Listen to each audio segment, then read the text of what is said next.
Bueno, pues esta mañana vamos a hablar algo que es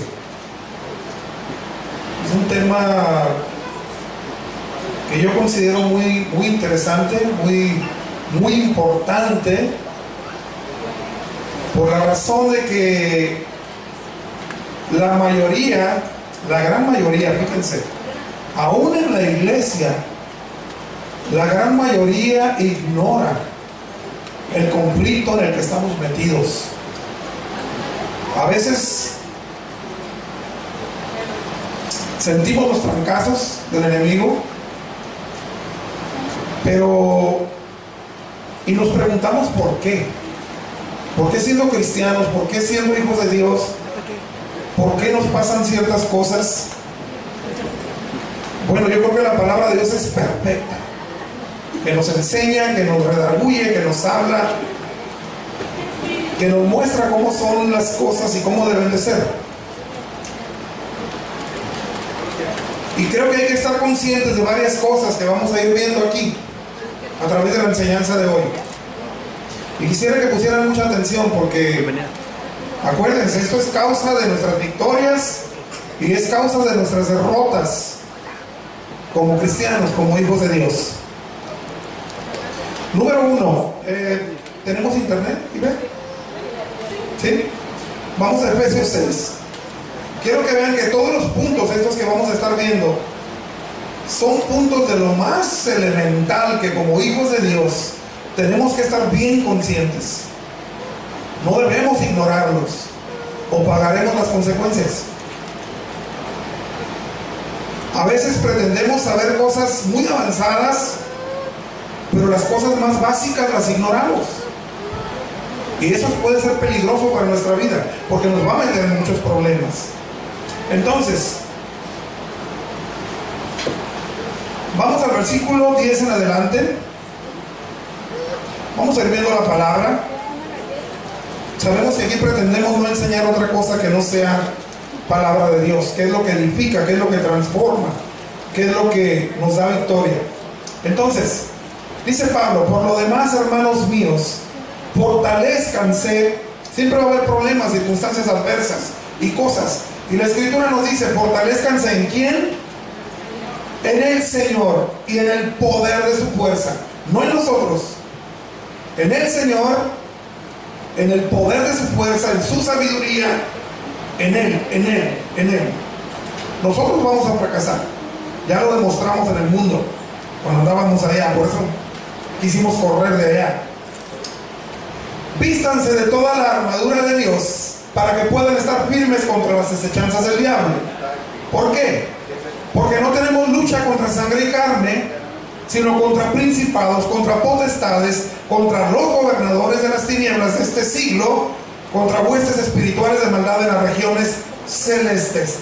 Número 1, tenemos que hacer conciencia que tenemos una guerra. ¿Sí?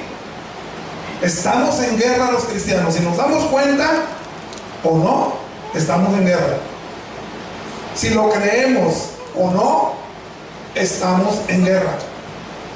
Ahora fíjense bien, ¿cómo se imaginan ustedes? A ver si les puedo poner un ejemplo un poco chusco, pero que se entienda. Por muchos años, Rusia y Estados Unidos vivieron algo que se llamaba la Guerra Fría. Y que de alguna manera, ¿qué quiere decir Guerra Fría? Que nomás estaban cuidando uno al otro y estaban esperando el momento a ver a qué horas entraban en guerra uno con el otro. Ahorita están en una guerra no igual, pero están en una cierta oposición también, cuidándose uno al otro. Les pongo un ejemplo. Los dos países están conscientes, los dos ejércitos están conscientes que hay una cierta rivalidad, una cierta competencia entre ellos, que en cierto momento puede llevarlos a una confrontación bélica. Pero imagínense ustedes, les pongo el ejemplo, que el ejército de Rusia tiene la capacidad, con todos sus generales y todo lo que implica el ejército, con sus armamentos y todo, tienen vamos a suponer que ellos tienen una ventaja que Estados Unidos no tiene: hacerse invisibles. Y lo peor, que Estados Unidos ni siquiera sepan que el ejército de Rusia se hace invisible. Entonces imagínense que viene el ejército ruso invisible y empieza a atacar a los Estados Unidos. Y empiezan a haber caídos aquí, caídos allá, y problemas aquí, problemas allá, y ellos nomás, pues, me doy cuenta que me pasa y me doy cuenta que me sucede, pero ¿de dónde vienen los trancazos? Pues eso es lo que nos pasa a nosotros como iglesia. Eso le pasa al mundo cuando andamos allá. Por eso tanto sufrimiento, tantas derrotas, tantas cosas malas por las que nos hacen sufrir. Pero lo peor, lo malo no es eso. Lo malo es que nosotros como iglesia deberíamos estar conscientes de esto. Número uno, estamos en una guerra. Sepamos o no, nos demos cuenta o no. Pero hay una diferencia. Antes el diablo nos traía cautivos y no nos dábamos cuenta. Ahora, cuando venimos a los caminos de Dios, el Señor nos advierte en Juan 8:32. Nos dice: conocerás la verdad y la verdad os hará libres. En otras palabras nos está diciendo: mira, a ver, mijito, ven para acá. Ya viniste a mis caminos, dices que crees en mí. Pues punto número 2, hay una verdad que necesitas conocer para poder ser libre. ¿Y qué verdad necesito conocer, Señor? Pues número 1, que tienes un enemigo que te ha traído por la calle de la amargura en el mundo, con malas relaciones, con vicios, con problemas, con de tantas maneras. Y ahora yo necesito, dice el Señor, que conozcas la verdad. Tienes un enemigo.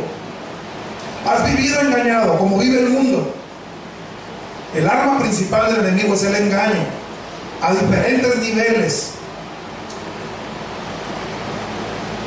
Entonces, en el mundo el diablo nos mantiene cautivos, ya sea por desobediencia o por ignorancia. Es por ignorancia cuando alguien me habla del camino, de los caminos de Dios. Cuando alguien me muestra que hay una verdad que conocer y yo lo rechazo. Entonces ahí soy desobediente, porque Dios me está hablando a través de otros y yo no quiero hacer caso. O puede ser que no me hayan hablado, ignoro y sufro las consecuencias. Pero cuando ya venimos, repito, a los caminos del Señor, Él nos quiere hacer conscientes que hay una verdad que conocer, que tenemos un enemigo que enfrentar. Y si nosotros nos damos cuenta o no, si lo enfrentamos o no, igual Él sí nos va a enfrentar. Y si en el mundo nos traía cautivos, que ni cuenta nos dábamos, cuando venimos al Señor va a multiplicar sus fuerzas y sus maquinaciones para que nosotros no conozcamos esta verdad, aún dentro de la iglesia. Saben, a mí eso se me hace terrible, porque siempre lo estoy repitiendo. Si dentro de la iglesia no conocemos la verdad, dice Pablo en 1 Corintios 15:34, porque algunos de vosotros, dice, no conocen la verdad. Le está hablando a la iglesia. Y luego dice: para vergüenza vuestra lo digo. Si en la iglesia no somos capaces de conocer la verdad, yo le he dicho, en el mundo no lo vamos a conocer. En las pulgas no la vamos a conocer. En los pachangas, en los bailes no vamos a conocer la verdad. Si no nos preocupamos, si en la iglesia que se predica la verdad, que es columna y baluarte de la verdad, no conocemos la verdad, afuera no lo vamos a hacer. Afuera nos pueden hablar de la verdad, pero no vamos a conocer la verdad. Estamos en un mundo donde tenemos un enemigo. Hay una guerra, ¿sí? Ahora, si no conocemos esta verdad, Oseas 4:6, les voy a decir una cosa. Dice la palabra de Dios que ni una jota, ni una tilde de la ley va a pasar. El alfabeto hebreo no tiene comas, ni puntos, ni comas, pero tiene algo que se llama jotas y tildes, que hacen a la vez como de. Y dice el Señor: ni una jota, ni una tilde va a pasar. Es su palabra.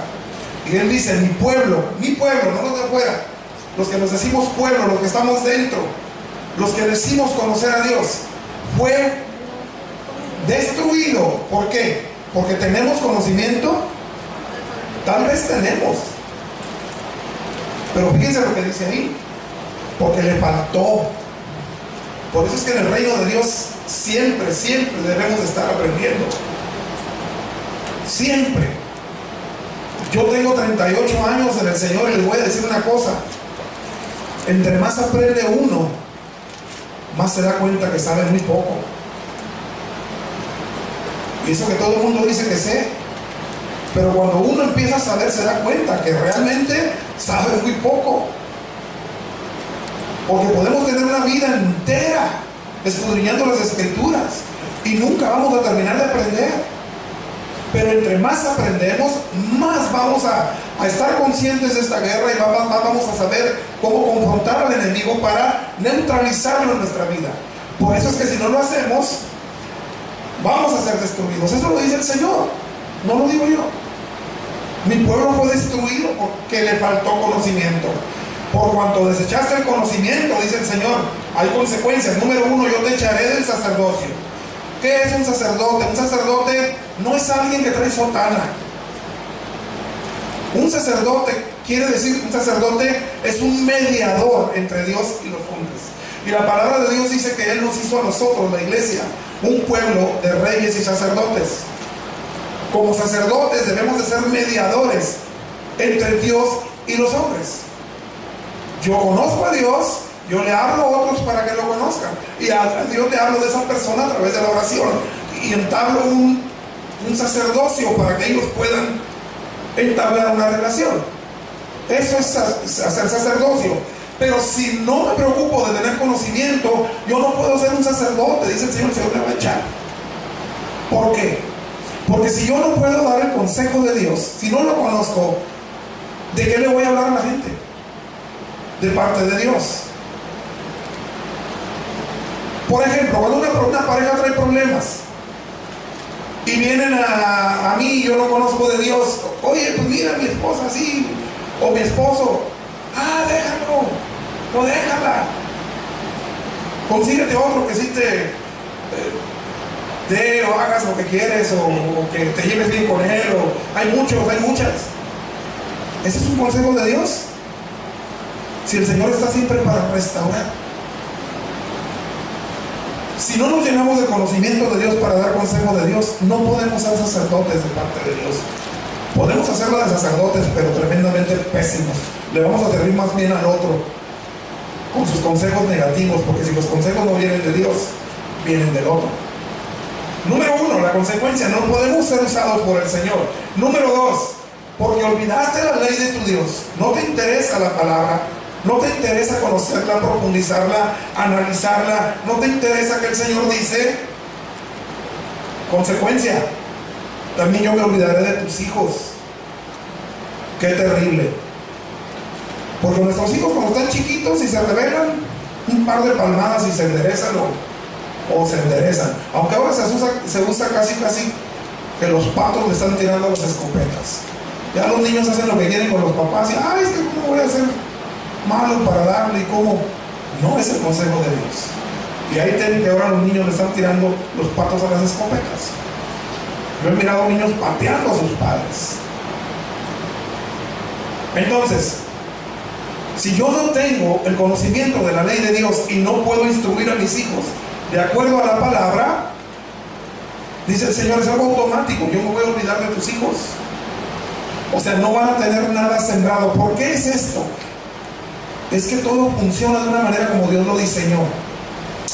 Dios nos dio hijos, pero ¿a quién le dio la responsabilidad de esos hijos?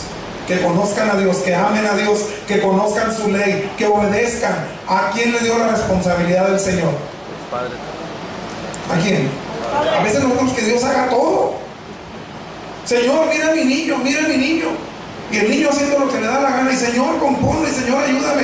Mijo, pues ya te dije que hay una disciplina. El niño, cuando el niño no comprende, no alcanza a comprender ciertas cosas, hay que ayudarle. Al cabo unas palmaditas no le va a pasar nada. Y cuando el niño entra en una disciplina, miren, yo sé que a mis hijos no les gusta que los mencione, pero cuando Isaac era chiquito, yo miraba que traía un carácter, pero carácter. Y un día dijo que se quería ir con su mamá porque su mamá salió. Me quiero ir con mi mamá. No, le digo, te quedas. Me quiero ir con mi. Empezó a hacer un berrinche. Le dije, te voy a dar. No, y le di una palmada fuerte. Y empezó a patalear y a gritar y a brincar. ¿Saben qué pienso yo? Que el castigo debe ser superior a la rebelión. Porque si no es superior, el niño se sale con la suya. Le volvió a advertir y siguió emberrinchándose. Le dije, me voy a quitar el cinto, te voy a bajar el chorcito, te voy a dar uno. Pues siguió. Pues yo le cumplí. Nomás que como se movió, pues le di poquito arriba de la ingle. Pero la verdad que, créanme, se los digo con mi corazón, me dolió más a mí que a él. Pero me miró así. El punto, para no ir muy lejos, es que después que decía que él quería, cuando quería salirse con la suya, yo nomás me ponía la mano aquí. Se alineaba así como si fuera soldadito. ¿Se murió? ¿Qué le pasó con ese cintarazo? ¿Le dolió? Sí le dolió. Pero cuando el niño no entiende con palabras, él tiene que sujetarse a una ley que sabe que va a haber algo que le va a doler. Y mejor no lo hago. Pero si los papás somos permisivos, después los van a disciplinar otros de grandes, van a venir otros más tremendos. O si no, la ley. O sea, el consejo de Dios siempre es el que vale, el que sirve, el que no falla. Si nosotros nos olvidamos de la ley de Dios, de obedecer lo que Dios nos dice, estamos destinados a pagar consecuencias. Y nuestros hijos también.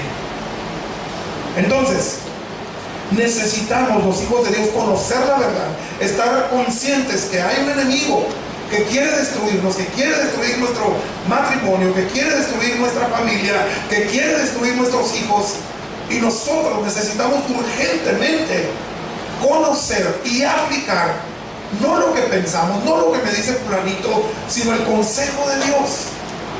Es lo único que nos va a funcionar. Ahora, alguien dijo, no recuerdo dónde le leí, que no hay victorias sin batallas. ¿Qué quiere decir esto? Nadie puede tener victorias sobre el enemigo en su vida si no va a la batalla. Imagínense que yo me voy a pelear con alguien y me paro y nada más estiro los brazos y empiezo a recibir, pero no presento batalla. ¿Cómo me va a ir? ¿Cómo creen ustedes que me va a ir? Pero nosotros, esto es lo hermoso, nosotros estamos llamados a presentar batalla. Número uno, dice el Señor, tienes un enemigo. En el mundo no lo sabías, ahora ya lo sabes. Y ese enemigo te quiere destruir. Pero te tengo buenas noticias. Yo he diseñado unas armas, ¿sí?, tremendamente poderosas para que tú puedas vencer, garantizadas. ¿Saben por qué la industria militar ha crecido tanto? Me refiero tanto en la manera de la tecnología tan desarrollada. Empezaron a peleándose, los hombres empezaron peleándose con piedras y palos. Ahorita desde aquí pueden mandar misiles a Rusia y viceversa, nomás con un puro botón. ¿Saben por qué se ha desarrollado tanto la tecnología? Porque toda acción provoca una reacción. Tú me atacas de una manera, yo veo una manera de defenderme. Y desarrollo algo más sofisticado, pues yo desarrollo algo más. Y es como una carrera, por eso le llaman carrera armamentista. Pues Dios nos ha dado armas con las que el diablo no puede, ni podrá. Pero lo que sí puede es hacer dos cosas. Como no puede con esas armas, 1 Corintios 10, 2 Corintios, capítulo 10, versos 3 al 5, hay dos cosas que él sí puede hacer. Número uno, que ignoremos que tenemos esas armas. Y número dos, que ignoremos que esas armas funcionan. Si yo no creo que esa arma funciona, pues ¿para qué la voy a usar? ¿Sí me explico? Él no quiere que estemos conscientes de las armas que Dios nos ha dado. Aquí van a ver ustedes la diferencia, porque de repente ustedes conocen testimonios de gente que dicen, pero si este era un patán tremendo, este era un grosero, y era un peleonero, y era un vicioso, y ahora lo veo que sale con una Biblia y nomás anda hablando de Dios y es otra persona.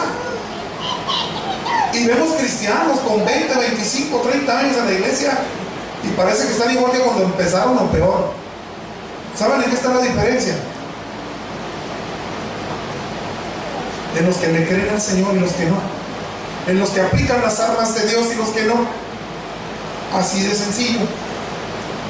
Entonces, fíjense lo que dice la palabra. Pues aunque andamos según la carne, estamos en este cuerpo, no militamos según la carne. El Señor nos compara con una milicia, con un ejército. Andamos en la carne, físico, en lo físico, pero no militamos según la carne. Porque las armas de nuestra milicia no son carnales. Lo que Dios nos ha dado no es carnal, sino poderosas en Dios para la destrucción de fortalezas del enemigo. Nosotros evangelizábamos gente que salía del penal. Cuando yo hacía muebles, a veces me llevaba algunos ahí a trabajar. Y una vez estábamos evangelizando un tapicero que era del Distrito Federal. Muy noble el muchacho, y nos oía y parece que iba bien. Y todo el día que llego yo, teníamos ahí un salvadoreño que se llamaba Roberto, que él mismo decía que le decían la limaña, de lo tremendamente malo que era. Era muy peleonero, muy contencioso. Y un día que llegamos, me dice Daniel, Víctor, dice, Roberto me quería golpear ahorita, antes que llegaras. Y le digo yo, lo llamo a Roberto, ¿por qué querías golpear a Daniel? No, hermano, es que este trae demonios, dice, y a los demonios hay que darles. A ver, espérame, le digo, espérame. Tú, le digo, vas a golpearlo a él porque trae demonios. Los demonios risa de ti, porque vas a usar las armas que ellos usan y que quieren que nosotros usemos para perdernos. La violencia no es de Dios. No, hermano, pero ¿cómo? ¿Por qué uno es cristiano se va a dejar? Ese es el argumento favorito de los cristianos. ¿A poco porque uno es cristiano se va a dejar? Pues el Señor dice que sí. Inclusive dice que si nos dan en una, pongamos la otra. Por eso cuando a mí me tumbaron los dientes a pedradas, me dio gusto por un lado, porque pudiendo haber hecho muchas cosas con esos muchachitos que ni siquiera sabían dónde vivía, yo sí oré por ellos y los perdoné, y yo sentí como que eso fue una como graduación para mí. Cuando uno empieza a ver a las personas con misericordia, aún a los enemigos, dice el Señor. El evangelio no es fácil, y a veces andamos en la iglesia justificándonos de tantas cosas por el carácter feo que tenemos. ¿Qué tenemos, No los estoy acusando de nada. ¿Qué tenemos? Cuando el Señor dice que las armas que Él nos ha dado son poderosas para la destrucción de fortalezas. Ahora fíjense, derribando argumentos y toda altivez que se levanta contra el conocimiento de Dios, y llevando cautivo todo pensamiento, fíjense bien, llevando cautivo, prisionero, todo pensamiento a la obediencia. ¿A quién? ¿De quién? De Cristo. ¿Dónde está el pensamiento de Cristo? ¿Está en una religión? ¿Está en lo que me dicen allá afuera? Está aquí. Aquí está la mente de Dios, aquí está el pensamiento de Cristo. ¿Qué quiere decir? Que yo debo llevar todo pensamiento a la obediencia a Cristo. Es decir, que cuando yo leo la palabra, me lleno de ella, yo desarrollo dentro de mi cerebro una especie de escáner. ¿Saben qué es un escáner, no? Para buscar.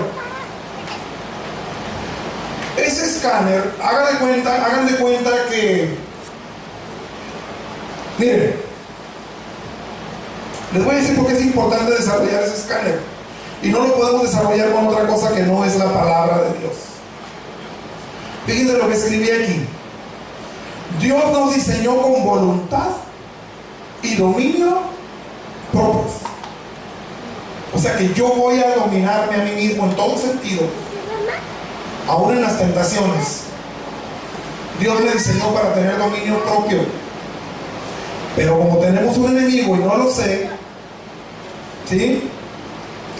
Que de acuerdo a Juan 8:44 es padre de mentira. Y Apocalipsis 2:9 dice que él engaña al mundo entero a diferentes niveles.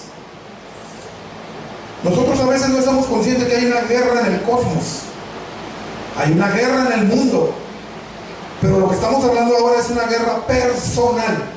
¿Cómo el diablo nos hace la guerra personalmente? El campo de batalla es la mente. Por más inteligentes que nos creamos, este es un ser sumamente astuto, sumamente sabio por la edad. Hay un dicho que dice: más sabe el diablo, ¿por qué? Por viejo que por diablo. Él no está aprendiendo, sabe muchas cosas. Entonces, Juan 8:44, ¿no lo pusimos?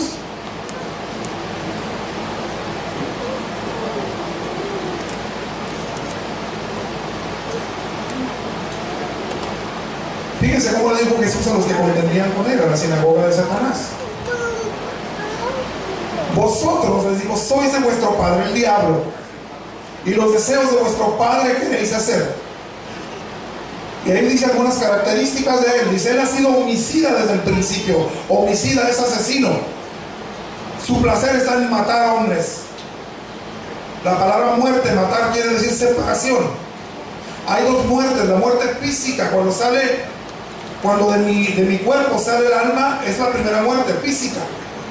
La segunda muerte, que es la que el Señor nos quiere librar, es la muerte espiritual, separar el alma de Dios por la eternidad. Y a eso se ha dedicado él desde un principio. Él ha sido homicida desde el principio y no ha permanecido en la verdad, porque no hay verdad en él. Cuando habla mentira, de suyo habla, porque es mentiroso y padre de ¿qué? Esa es su arma favorita. Por eso la Escritura dice que habla del engaño del pecado. El pecado es un engaño presentado por Satanás para destruir. Porque, sin ser hipócritas, el pecado es bonito. Depende. A mí no me van a gustar los hombres si mi problema no es homosexualismo, y voy a decir que es un pecado feo. Pero ¿qué tal si me tienta por un pecado que a mí me gusta? No va a ser feo, va a ser bonito. Si no cayéramos, no mordiéramos el anzuelo. Pero es una mentira, porque el pecado está diseñado para destruir. Ya hemos hablado de esto. Es de la manera que él causa los homicidios. Entonces, esa es su arma favorita. Fíjense lo que yo describí aquí. El enemigo nos ha hecho cautivos. Allá afuera en el mundo y aquí en la iglesia, a muchos nos tiene cautivos. Por eso necesitamos saber más y más y más y más, para aprender cómo liberarnos de él y cómo esa verdad de Dios nos lleve a ser libres. Libres de ignorancia, de cómo se maneja el mundo y la vida, y libres de pecado, que es lo que nos separa de Dios, para ir a la vida eterna con él. Entonces, el diablo nos ha hecho cautivos, a veces sin saberlo, como muchos en el mundo andan cautivos. Nuestro enemigo es padre de mentira, ya lo vimos.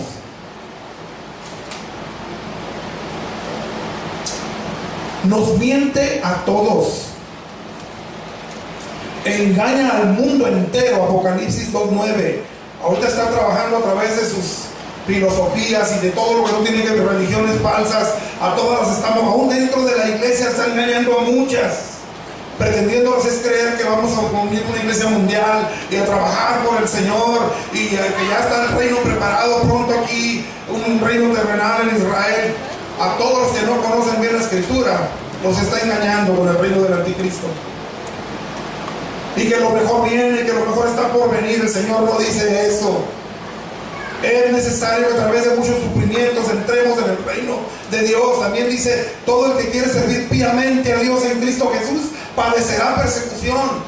Un verdadero cristiano va a tener problemas, se los garantizo. Pero la palabra de Dios es tan sabia y tan poderosa que pretende darnos paz y ponernos a vivir en victoria como si no tuviéramos esos problemas. Así de fuertes son las promesas de Dios y se cumplen si nosotros obedecemos. Pero el enemigo, decía, nos ha hecho cautivos. Es padre de mentira, nos miente a todos, engaña al mundo entero. Apocalipsis 2:9 nos dice cosas de nosotros. ¿Qué quiere decir que nos dice cosas de nosotros? Porque ¿dónde está el campo de batalla? En la mente. ¿A cuántos nos ha dicho que estamos bien feos? A mí me lo ha dicho toda la vida. Y antes me preocupaba cuando era joven. Yo recuerdo que una vez le dije a una señora, ¿sabe qué? Yo creo que nunca me voy a casar. ¿Por qué, muchacho? Me dice, es que estoy bien feo, le dije. Dijo, tú piensas así, dijo, pero ya que crezcas te vas a dar cuenta cómo somos las mujeres. Dijo. Así me dijo ella. Bueno, el punto es de que, ¿qué estoy diciendo? Nos dice cosas de nosotros. Tú estás bien feo. Tú estás bien gordo. Tú no sirves para nada. ¿A cuánto les ha pasado? Ahora, Él no va a venir y nos lo va a decir así como que tú estás bien feo, tú estás bien gordo. Él es muy astuto. Él sabe que si nos habla directamente en la mente, no, alguien me está hablando, nos vamos a dar cuenta. Pero Él usa nuestra mente como que soy yo el que estoy diciendo, estoy bien feo, no sirvo para nada. O sea, Él es Él diciéndolo. Depende de mí. Cuando no tengo discernimiento, yo me lo creo. Y nosotros reaccionamos de acuerdo a lo que creemos. Ahí andamos todos cabizbajos, todos entristecidos, no valgo nada, yo no tengo dinero, yo no sirvo para nada. Y peor cuando los papás lo apoyan al enemigo. Eres un bruto a los hijos. No sirves para nada. Y sin saberlo a veces cooperamos con él. Por eso dice la Escritura. Dice la Escritura. Nos dice cosas de nosotros, sean verdad o mentira. Él va a usar verdades cuando le conviene. A veces ayudando al pecador a echarnos a perder más. Es que tú eres un hijo de Dios, yo tengo que ayudarte. Aunque no quiera dejar su pecado. Cuando a él le conviene usar la verdad, la usa. Cuando le conviene usar la mentira, la usa. Pero si nosotros no aprendemos a discernir la mente, estamos destinados al fracaso. Nos va a traer tristes, nos va a traer temerosos. Por eso la Escritura repite una y otra vez, no temas. ¿Saben qué me dijo la cardióloga hace unos días que fui?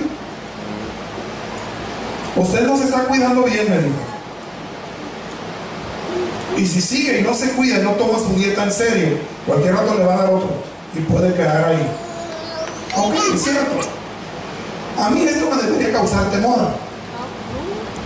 Y ¿saben qué? No tengo temor y no me estoy jactando. Lo que quiero enfocar es una cosa. Yo estoy consciente que cualquier rato me puedo morir. En el mundo reconozco que eso debería darme miedo. Pero yo reconozco también que mi vida le pertenece al Señor, que yo se la entregué, y el que le va a poner fin en el momento que Él quiera es Él. Y me promete que yo tengo vida eterna ya. Me voy a preocupar. Si ya me pasó el año pasado, yo lo único que le dije, Señor, ya, pues si ya, tú sabes. Pero sí te pido que si es tu voluntad me ayudes a arreglar unas cositas que tengo que arreglar, que ya las arreglé casi todas. Pero lo que más le pedí, también quiero que me dejes un tiempo más. Porque dirán ustedes, Dios no ocupa a nadie. Sí, no ocupa a nadie, pero veo la condición de la iglesia, lo que la está envolviendo, el engaño, que casi todas las iglesias están cayendo en el engaño que el diablo está promoviendo de una religión mundial, con los judíos como nuestros hermanos mayores, y desconocemos que Dios los desechó. Nosotros no necesitamos judíos, ellos necesitan a Cristo. Hay muchas cosas que necesitamos entender. Dios me ha mostrado cosas que yo sé de lo que enseñamos aquí. Pues yo sé que el Señor no me ocupa, pero la Escritura dice, ¿cómo dice ese versículo? Que a la verdad la mies es mucha, el trabajo de la obra del Evangelio, y los obreros los obreros pocos, y si le añadimos lo que dije anteriormente, porque el Señor nos ha llamado a servir a todos, sin excepción. Nos ha llamado a prepararnos, sí, un tiempo que tenemos que tener preparándonos para poder después ser usados de acuerdo al don que Él nos dio. No todos tenemos la capacidad de enseñar, pero hay hermanos que con la pura sonrisa bendicen a los demás.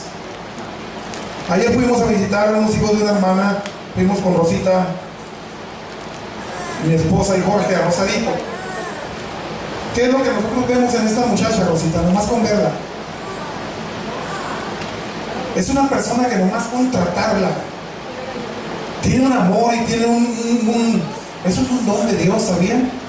Hay gente en la iglesia que aunque no sepa mucha Biblia, que aunque no, nomás con su pura actitud, bendice. Entonces, el diablo siempre está trabajando aquí. Aquí es el campo de batalla, hablándonos de nosotros mismos, hablando de otros, y también a veces nosotros cooperamos ahí. Fíjate que fulanito, y fíjate que el pastor, oh sí, mira, y si nosotros no discernimos esas cosas, nos come. Por eso es que el Señor en su palabra tiene una respuesta para todo. ¿Ves defectos en tu hermano? ¿Sí? ¿Ves pecados que no son de muerte? Dice el Señor. ¿Qué tienes que hacer? Ora por tu hermano. Todavía no termina de ser libre. También tiene defectos, tiene problemas. Así sea el pastor. Está en un proceso, tal vez un poco más avanzado, pero es humano también. Ora por él, ora por tus hermanos. Por ahí oí que no hay ejército que ataque más a su propio ejército que el cristianismo. Y muchas veces es verdad. Él nos engaña a todos, nos miente a todos, engaña al mundo entero, dice cosas de nosotros, verdades o mentiras, nos habla de otros y nos presenta circunstancias que no son verdad muchas veces, con el fin de alarmarnos, de atemorizarnos. Pero a los seres humanos nos cuesta tanto aprender a aplicar lo que Dios nos dice. Acuérdense, la clave está en conocer lo que Dios dice y aplicarlo. Por nada estéis afanosos. Afanosos quiere decir preocupados, sino sean conocidas vuestras peticiones delante de Dios con toda oración y ruego en el Espíritu.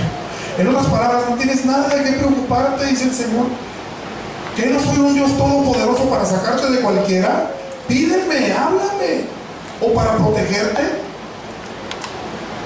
Aún si te vas a morir, yo sé por qué te vas a morir. Miren, yo he conocido cristianos que se han muerto. Es un ejemplo de lo que voy a decir. Ya voy a terminar. Y yo he analizado. El Señor promete larga vida, pero hay ocasiones. Yo he mirado cristianos que andan, por ejemplo, como el yo-yo. Ustedes están muy bien en la iglesia y mañana están bien apartados y en el pecado y todo. Yo he mirado a los que cuando están bien, el Señor se los lleva. Como diciendo, antes que te descompongas, digo, ya en una de esas ya no regreses. He mirado cristianos que se empiezan a amargar y el Señor se los lleva. Dice la palabra de Dios, cuidado, dice, no sea que brotando alguna raíz de amargura vengan a contaminar a otros. Porque cuando las cosas no salen como yo quiero, las cosas no se hacen como quiero, o el pastor no hace lo que yo le digo, ahora resulta, le digo, los patos tirándoles a las escopetas, se molestan. Y cuando se empiezan a acumular cosas que me molestan, el corazón se puede empezar a amargar. Y luego ya no nomás soy yo, empiezo a hablar con otros. Mira, el pastor, y mira al hermanito fulano, y el corazón se empieza a amargar. Y a veces el Señor dice, a ver, hijo, mejor, antes que se descomponga más la cosa. ¿Qué es lo que quiero decir? Que nuestra confianza en el Señor debe llegar a ser absoluta. Nosotros no somos más sabios que Él. Conozco una persona que le lloraba al Señor, le suplicaba que le diera hijos, porque no podía tener. Llegó a tener 5 hijos. ¿Saben qué pasó con ellos? Allá al otro lado se los quitó el gobierno, porque no era responsable con ellos. Le quitaron 2, después le quitaron otros 2, después le quitaron el último. O sea, vamos a suponer que Dios no se los hubiera dado. Ella se hubiera quedado amargada con Dios, porque no le daba hijos. ¿Me entienden lo que estoy queriendo decir? Que a veces Dios sabe por qué no hace las cosas. Como hijos, Él nos ama. Y dice que quien de nosotros, siendo malos, no le quiere dar buenas cosas a sus hijos, cuanto más Él, que es nuestro Padre amoroso. Pero tengan la seguridad de que cuando no lo hace, es porque Él ve peligros que nosotros no alcanzamos a ver. Entonces, número 1, un hijo de Dios debe estar consciente que tiene un enemigo que nos quiere destruir. El campo de batalla es aquí en la mente. Dicen por ahí que somos lo que comemos, físicamente hablando. Como personas también somos lo que pensamos. Nosotros podemos ver a una persona y medio juzgarla así por encimita, pero no vamos a poder realmente saber quién es esa persona ni qué trae hasta que empezamos a hablar con ella. Y nos damos cuenta si es una persona preparada, es una persona... O sea, nos damos cuenta qué trae. ¿Sí me explico? Nosotros tenemos que llenarnos de la palabra de Dios. ¿Por qué? Porque Jesús nos enseñó el secreto. Cuando Jesús fue llevado a ser tentado al desierto, y miren, no hay cristiano, no hay uno que tarde que temprano no vaya a ser llevado al desierto. ¿Qué es el desierto? Donde parece que Dios no está, donde parece que no responde, porque Él quiere que obremos de acuerdo a lo que ya sabemos, no a sentir. Eso es lo que muchos cristianos se confunden. El diablo viene a decir que Dios ya no está, que Dios no nos oye. No, somos llevados al desierto para ser tentados.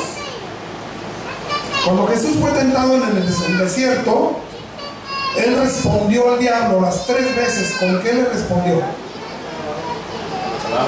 Escrito está, Satanás. Esto y no, que si eres hijo, escrito está. Las 3 veces, escrito está, escrito está. En otras palabras, es la palabra de Dios con lo único que podemos poner al diablo en su lugar.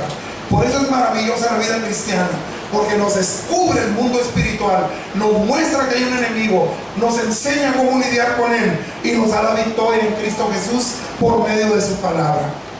Pero si no, nosotros no nos interesa la palabra o no la creemos, estamos destinados a fracasar. Y no es en vano que el Señor dice, esfuércense por entrar, porque muchos lo intentarán, dice, y no lo lograrán. Pero no es porque las armas de Dios fallan, es porque cuando yo oigo el consejo de Dios, no lo tomo en serio, o no lo creo, o no me interesa. Y todo aquel que haga eso va a pagar consecuencias. ¿Sí? Los veo muy serios. No los estoy regañando, nomás digo lo que la palabra de Dios dice. Y a veces oímos, nos caen toneladas de palabra de Dios encima y nos pasa lo que Lalo. No Lalo, baterista. Hay un vecino Eduardo, que estuvo yendo 2 años a mi casa a un estudio bíblico. Y después de 2 años, en una Navidad, un día 25, llega a la casa y llega bien crudo, o tomado todavía. Y me empieza a hacer unas preguntas que le dije yo, oye Lalo, a mí se me hace que a ti no te ha caído el 20 todavía de qué se trata todo esto. ¿Y qué creen que me dijo? todo esto? Vengo, me dice, ¿de qué se trata todo esto? Casi me voy para atrás como Condorito.